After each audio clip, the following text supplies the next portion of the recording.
Drivers who have won the Indy 500 after starting from the pole position.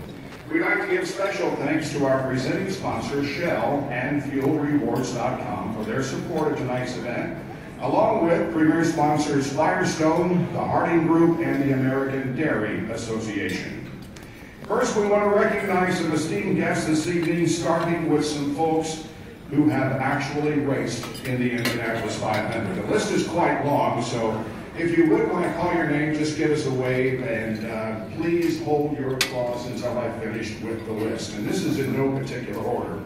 But we start off with Tom Bagley, Max Chilton, Eddie Cheever, Janet Guthrie, who, by the way, is celebrating her 40th anniversary of being in the 500 this year. Janet, are you with us? We want to give you a special recognition. Also a guy who I got to meet finally last year after following his racing in the 50s and 60s. And I told the story, and for those of you who weren't here, I'll tell it again. This guy's from Downey, California. His name is Chuck Hulse. And he was being interviewed by a reporter once, and the reporter asked him what Downey, California was noted for. And Chuck Hulse said, me. Way to go. Also in our presence tonight, Tony Ganon, Charlie Kimball, Jigger Soroy, Billy Engelhardt, Alvin Rasmussen, Ed Carpenter, Scott Dixon, Sam Hornish, Parnelli Jones, Ari Lyondike, Rick Mears, Johnny Rutherford, Al Unser Jr., and Bobby Unser. Applause, please.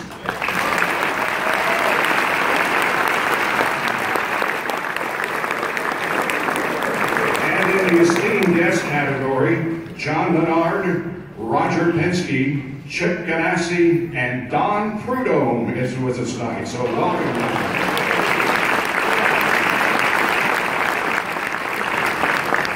From the Indianapolis Motor Speedway tonight, we have Tony George.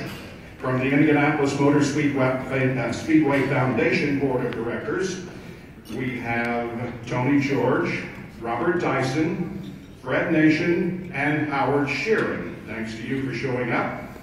And from the Indianapolis 500 Old Timers Board of Directors, Ron McQueenie, George Bratton, Dan Cota, Barb Hellier, Bill Marble, and Dick Mittman. So let's have a round of applause for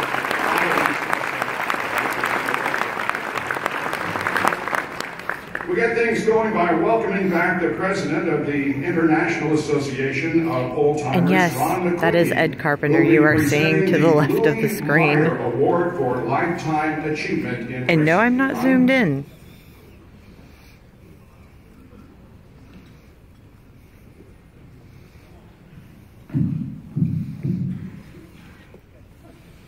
Thank you, Bob. As president of the Indianapolis 500 Old Timers, it's my great honor to present our most prestigious award, named after the first three-time winner of the Indianapolis 500. Louis was a fabulous driver, engine builder, and a great friend to the Old Timers. The award for lifetime achievement and dedication to the sport of auto racing, and especially the Indy 500. This year's honoree has been working around the track since 1953. Started out in the press room and has had several jobs around the Speedway for all those years. He's been general manager of the Pocono International Raceway, the track at College Station, Texas, and served for a long time as vice president of the United States Auto Club until his retirement. Very instrumental in helping me in my early career here at the Speedway and around the country at other races as a photographer on the Champ Car Circuit. Ladies and gentlemen, I'd like to present Bill Marble.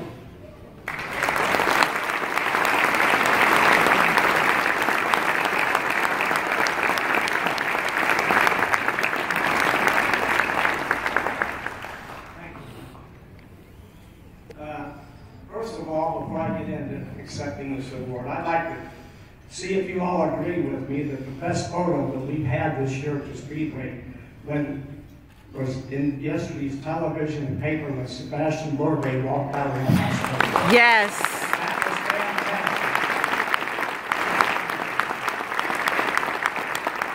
fantastic. This honor is very humbling, and I accept it only with the appreciation to all the folks that I've worked with over the last 8 or 7 decades. This all started with my father 103 years ago when he was working in the nearby farms out in Hendricks County. He was working in a field for 50 cents for the week. At the end of that week, he and a buddy of his who had been working with him for 50 cents decided to go and make that 15-mile trip on a gravel road on bicycles to see the 1914 Indianapolis 500. They went, sat there for 6 hours plus, got on their bikes and rode home, and that's what started this Marble family into racing. As many of you know and are aware, I've had 2 sons elusively chasing the very elusive checkered flag throughout the years. My son won the sprint car championship, and then his son won, and now I have a great-grandson driving sprint cars. And of course, we're still in love with the sport. We've never left it, and that was the way Billy would have had it. Billy was also driving my oldest son, and we lost him in the sprint car, so we know the agony that goes with racing, but we also know the thrill of winning races. I'd like to also express my gratitude to a gentleman by the name of Bob Laycock, who in 1953 asked if I'd like to work at the Indianapolis Speedway press room. And I thought, man, he's asking me to go heaven. And so I accepted the job. I took 6 or 4 weeks off without pay, got paid nothing for the Speedway, and I was the first one every morning, and I got last one to leave every day. And not drunk. And this award is I was trying to get my ibuprofen out of my purse, one-handed. Who the award is actually named after, greeted me in the press room the first day I worked there, welcomed me into the racing family, and I'll never forget it. What a gentleman he was. And it's also great to be woven into the fabric of the hundreds of thousands of people who go to make this the greatest spectacle in racing. And it is just a really pleasure to be part of those tens of thousands of people through the years who have made this event what it is. It's also the world's greatest one-day sporting event. I'd like to also congratulate Mario and the McLaren family for their induction into the Hall of Fame tonight.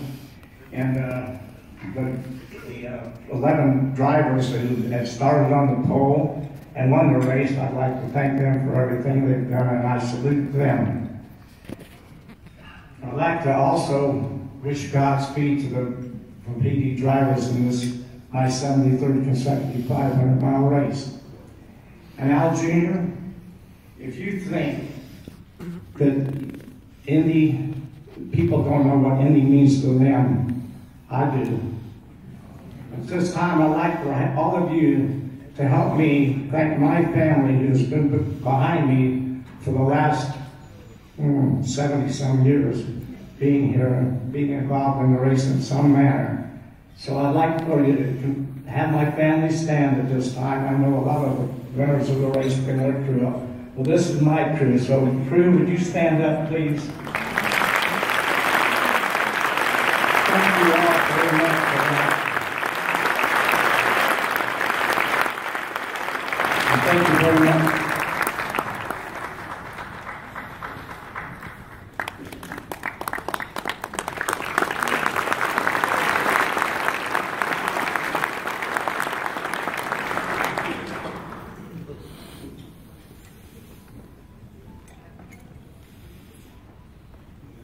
Okay, let me see here. The Indianapolis Motor Speedway Museum has celebrated 61 years since Tony Holman started with a collection of just 12 cars.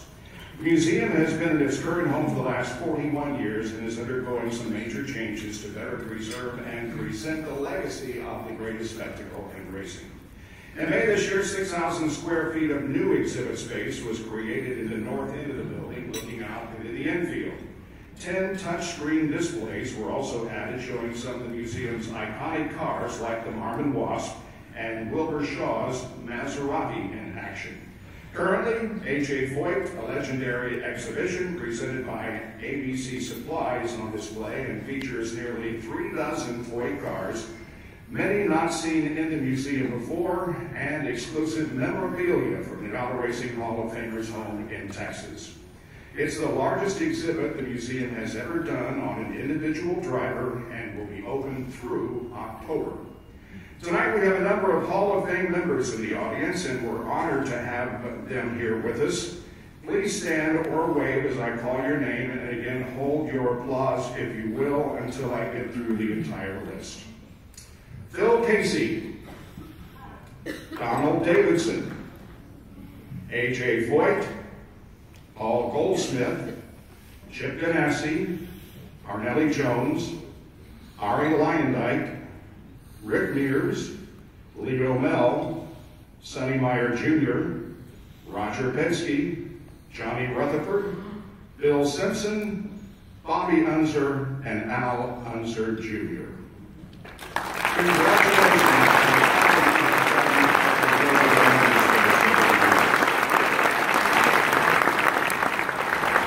Now we get to honor 2 individuals and celebrate their achievements and contributions to the world of racing. The 2 new members are Bruce McLaren, who is a highly successful driver, designer, constructor, and engineer whose name lives on in the Formula One team that has captured 8 Constructors' Championships and 12 Drivers' titles. As a driver, McLaren won 4 Formula One races, 2 Can-Am Series championships, and co-drove to a win in the 24 Hours of Le Mans in 1966. Just 22 years of age when he won the 1959 U.S. Grand Prix for the British Cooper team, the innovative and design-conscious McLaren formed Bruce McLaren Motor Racing Limited in 1966. Team McLaren would completely dominate the Sports Car Club of America's Can-Am Series with several drivers between 1967 and 72, McLaren himself claiming the driver's title in 67 and 69. He scored 27 podium finishes in Formula One and shared the winning car in the 1967 12 Hours of Sebring with Mario Andretti. He lost his life while testing his latest Can-Am car at Goodwood in England on June 2, 1970. But the team he founded would produce multiple winners in Formula One, Can-Am, and the Indianapolis 500. Please join me in welcoming Bruce's daughter, Amanda McLaren, to the stage.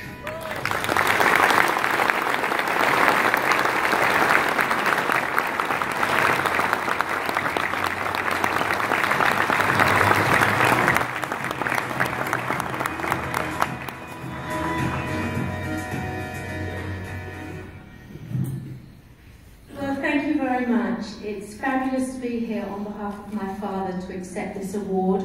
I know he'd be extremely proud, and I would like to thank the committee who nominated him and voted for him for this award today. We've seen a short snippet of some of my father's achievements and what the team carried on to do. What's going to be shown for the first time tomorrow night here at Indianapolis is the documentary McLaren that has recently been made about my father. There's also another project being completed at the moment, and some of you here may recall Teddy Mayer, who was my father's business partner and really the brains behind the team. My father was the driver, the constructor, the engineer. And we have somebody here today with us who is actually Teddy's cousin. And he is part of that company that is making a feature film about my father and Teddy and their adventures together. And what I'd like to ask is if anybody has got some stories about Teddy, if they'd like to come and see either me or Jamie, who is down here, Jamie, maybe you could. We'd love to hear from you, and we'd like your help in the making of this feature film moving forward. But again, just to say thank you to everybody who has been supportive of my being here tonight. It really has been wonderful. And to everyone racing on Sunday, good luck. And to Dario for his award, congratulations as well. Thank you.